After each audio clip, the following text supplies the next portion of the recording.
Welcome back. The female orgasm has been a source of fascination, mystery, and even controversy for thousands of years.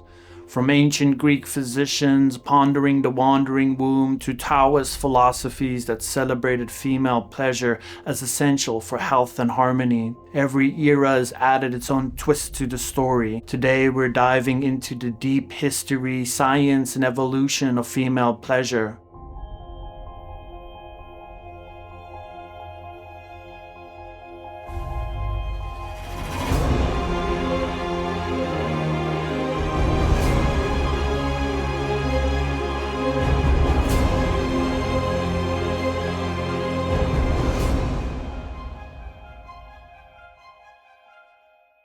Northern India, the Kama Sutra, one of the oldest and most well-known texts on human sexuality, was written around 300 AD.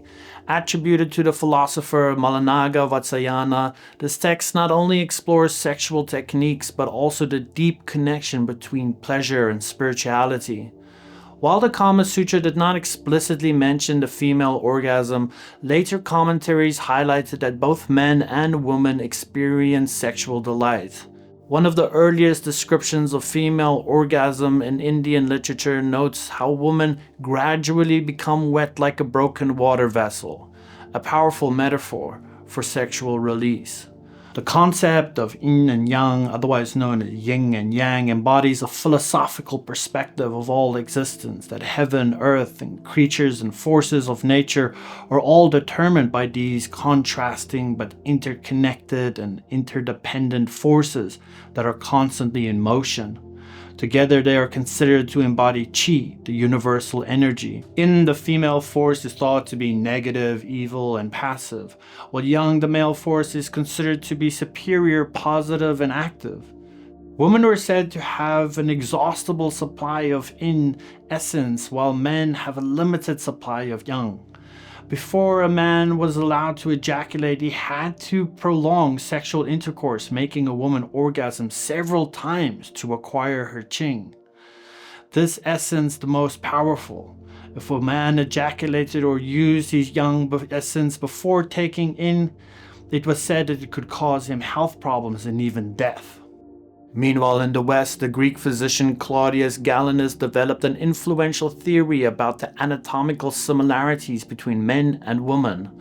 He argued that women, like men, needed to release at regular intervals to avoid discomfort and health issues. According to Galen, the female body was a mirror image of the male body, just with the organs turned inside out. Fast forward to the 12th century, where the first written description of the female orgasm was made by none other than Hildegard of Bingen, a German nun, writer, and polymath known for her vast contribution to theology, music, and natural history. Hildegard also documented the sensual delight women experience during intercourse. When a woman is making love with a man, a sense of heat in her brain, which brings with it sensual delight, communicates the taste of that delight during the act and summons forth the emission of the man's seed. And when the seed has fallen into its place, that vehement heat descending from her brain draws the seed to itself and holds it. And soon the woman's sexual organs contract, and all the parts that are ready to open up during the time of menstruation now close, in the same way as a strong man can hold something enclosed in his fist. In her writing, she described how a woman's brain experiences heat and delight during intercourse, drawing the male seed inward and leading to contractions of sexual organs. Her understanding of female pleasure was groundbreaking for her time. Throughout the centuries, Western understanding of female sexuality lagged behind the East. The belief that women were merely inferior versions of men persisted well into the 17th century, alongside the bizarre notion of hysteria, a mental disorder believed to be caused by a wandering womb.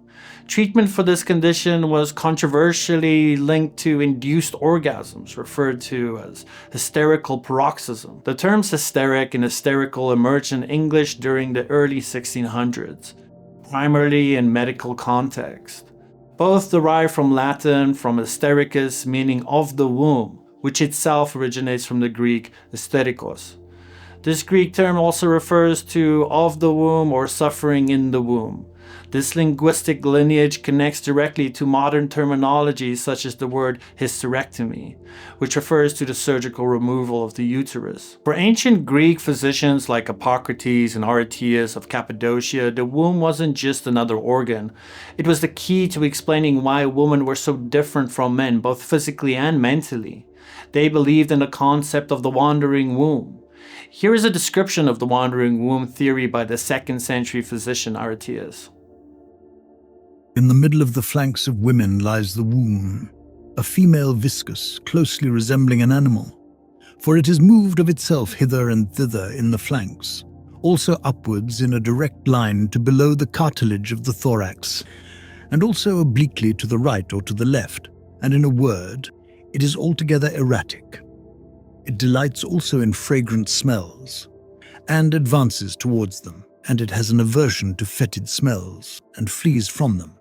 And, on the whole, the womb is like an animal within an animal.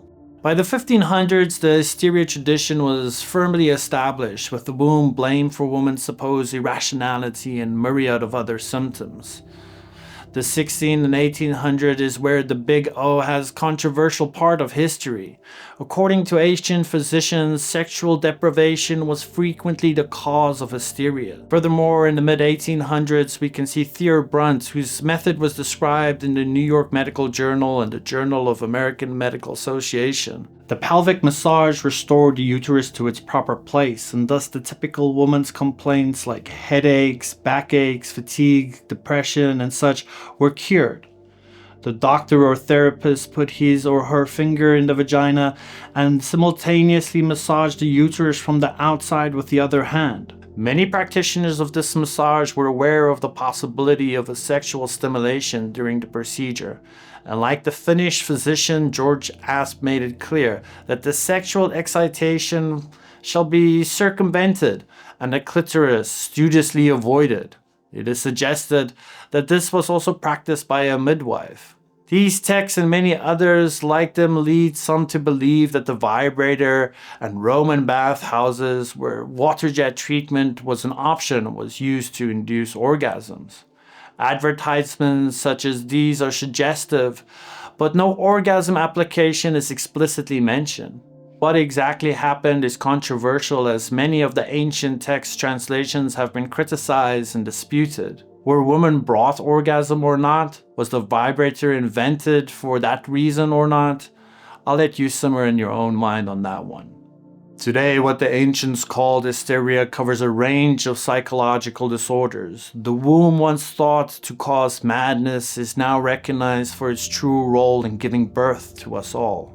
In 1948, Alfred Kinsey conducted a groundbreaking sexual survey that opened a lot of people's eyes to the female orgasm and women's sexual desires.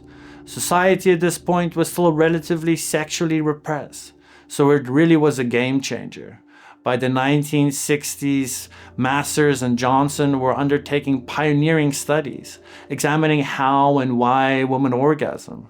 They discovered that women could have multiple orgasms. The 80s and 90s welcomed a new era for female orgasm, which they were no longer a taboo subject. Books, films, TV, and stage shows all started featuring this topic. Orgasms start in the brain, where sexual stimuli trigger areas responsible for arousal and pleasure, such as the hypothalamus, cerebral cortex, and limbic system. These areas process sensations and emotions, creating a sense of desire and pleasure. The brain releases a variety of neurotransmitters, including dopamine, associated with reward and pleasure, serotonin, with mood and regulation, and oxytocin, often called the love hormone, which promotes bonding. These chemicals activate the brain's reward pathways, which creates this intense pleasure women feel during orgasm. During orgasm, oxytocin levels surge, which is associated with a feeling of closeness, trust, and bonding. This hormone plays a role in emotional connection between partners and is part of the afterglow that women experience.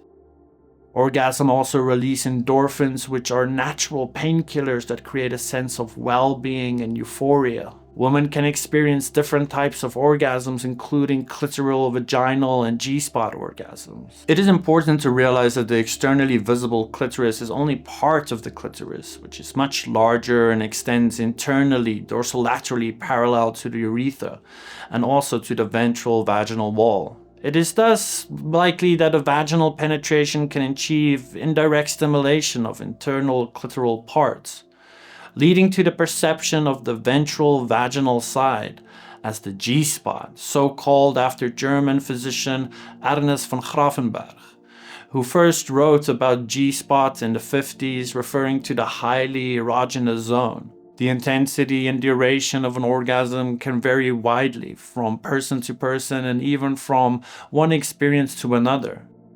We can also see in orgasm and sexual orientation studies that the amount of orgasm rank from lesbian, bisexual, and heterosexual predominantly due to the emphasis of clitoral stimulation associated with intercourse and sexual orientation. Why do females experience orgasm if it's not directly necessary for conception? And what evolutionary or biological purpose might it serve beyond reproduction? Well, this has been a topic of much debate, and today we'll go over several fascinating theories about its evolutionary role. Let's start with fertility. One theory suggests that female orgasms could actually increase the chances of conception. British biologists Baker and Bellis proposed that orgasm might create an upsuck action in the vagina, helping to retain sperm, making conception more likely. We also know that women tend to reach orgasm more easily when they're ovulating. Watch the video here on menstruation to know more about this, which might indicate that orgasms are tied to fertility. Evolutionary biologist Robin and Baker argues that orgasms could be a way for women to consciously or unconsciously choose sperm for more evolutionary fit men. Baker even suggests that orgasms during intercourse might act as a bypass button, allowing the body to reject less favorable sperm. Now let's look at some evolutionary psychology theories based around the ideas of promiscuity and multiple partners. Christopher Ryan and fellow researchers argue that female orgasms could be linked to multiple partners. They point out that female orgasm in some primates like macaques and chimpanzees happens even in the absence of pair bonding. Interestingly, gibbons who are more monogamous don't show obvious signs of female orgasm. So could orgasms be related to sperm competition, encouraging women to copulate with multiple males to increase their chances of conceiving? Looking at pair bonding, Desmond Morris in his book The Naked Ape suggested that female orgasm evolved to help reinforce the pair bond between women and their partner. Since orgasm is more difficult for women to achieve than for men, Morris believed that this could have led women to select mates based on traits like patience, care, and intelligence, qualities that would benefit offspring. This theory also ties into the sire choice hypothesis, which proposes that female orgasm has evolved to select high-quality male parents for offspring. So orgasm could increase the chance of conceiving with genetically superior males. But what if female orgasm isn't directly tied into reproduction? Elizabeth Lloyd in her book The Case of Female Orgasm critically reviewed 21 different theories about why women have orgasms, and the one that stood out the most was the byproduct hypothesis. This hypothesis suggests that female orgasm is a byproduct of male orgasm. Male and female genitalia share similar development pathways, meaning the clitoris is essentially a female penis. Since the genetic program for producing the male orgasm is required for reproduction, it's thought that the same program persists in females, even though it's not necessary for reproduction. Lloyd argued that just like male nipples, which serve no real purpose, female orgasm maintained because it's not harmful and is linked to a reproductive process in men. So what do you think? Is the female orgasm just a byproduct of male reproduction, or does it serve a greater evolutionary purpose? While we still don't know for sure, one thing is clear: understanding the female orgasm provides fascinating insights into evolution and relationships. Considering the above information, I found myself stuck with a few questions. What role does our mind and psychology play in orgasm? And do we really need genitalia to reach orgasm? First, let's get the obvious out of the way. Nocturnal emissions usually involve an ejaculation during sleep for a male or lubrication in a vagina for a female. Nocturnal emission are also called wet dreams and sometimes considered a type of spontaneous orgasm. Physiological changes were measured in a sleeping woman while she had an orgasm in a dream, which she described when she awoke. During the orgasm, her heart rate increased from 50 to 100 beats per minute and her respiration from 12 to 22 breaths per minute, and she had a very marked increase in vaginal blood flow. In Fisher and fellow researchers' case study, the brain activity that generated the woman's experience of orgasm was not a response to genital stimulation, but were generated intrinsically by the brain. Orgasms during sleep were only one of multiple contexts in which orgasms can happen. Phantom limb or phantom limb pain is a phenomenon in which a person who has suffered amputation of a limb feels that the limb is still present, often in severe pain. John Money in 1960 incorporated the concept of phantom orgasm in characterizing men and women with spinal cord injury that have no genital sensation who experience orgasm in their sleep. That these women also experience orgasm was surprising, because the known genital sensory pathways through the spinal cord would be expected to be severed in these cases of complete spinal cord injuries. Men and women with spinal cord injuries have described that the skin near the injury is hypersensitive to touch, painful and intensely aversive to touch if accidentally brushed. When stimulated in the right way by the right person capable of producing pleasurable feelings that they described as orgasm. A woman with a complete spinal cord injury at her upper thoracic level, whose area of hypersensitivity was the neck and shoulders, claimed to have orgasm from stimulation of the skin of her neck. They measured her heart rate and blood pressure and found that it increased markedly. She described experiencing an orgasm accompanied by a tingling sensation. These findings not only challenge our understanding of sexuality, but also emphasize the profound adaptability of the human body in creating pleasure and maintaining connection to one's sensual experiences, even in the face of physical limitation. The journey to understanding the female orgasm is as rich and multifaceted as human history itself, intertwining cultural beliefs, scientific discoveries, and philosophical musings. From ancient Greek theories to the wandering womb to the Taoist evidence of the harmonious balance of yin and yang, each culture offered a unique lens through the female sexuality was viewed.